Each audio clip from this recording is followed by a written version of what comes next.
Ils ont fini par se jeter à l'eau après avoir enfilé un gilet de sauvetage. Rallier la terre ferme, coûte que coûte.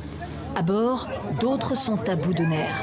Le fondateur de l'ONG espagnole Open Arms est, lui, exaspéré.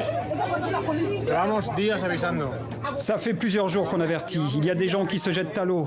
Il y a des bagarres, des crises de panique. Qu'est-ce qu'il faut de plus?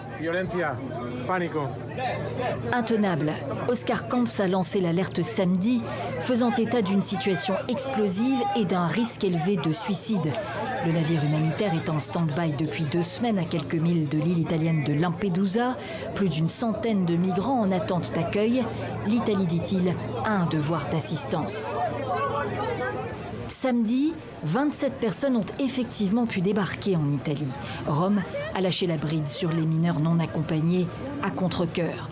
Mais pour les 107 autres personnes, dont 2 mineurs, Matteo Salvini maintient son opposition. Le ministre de l'Intérieur d'extrême droite, qui a fait voler en éclats la coalition gouvernementale il y a 10 jours, cultive son image anti-migrant. Les sondages créditent son parti de 36 à 38% des voix. Le Premier ministre l'accuse d'être obsédé par les migrants. Salvini a renvoyé la balle à l'Espagne. Madrid, qui a accueilli plusieurs centaines de personnes ces derniers mois, se dit prêt à recevoir l'Open Arms à Algeciras, dans le sud, en attendant la répartition en discussion au sein de l'Union européenne. 6 pays ont été sollicités.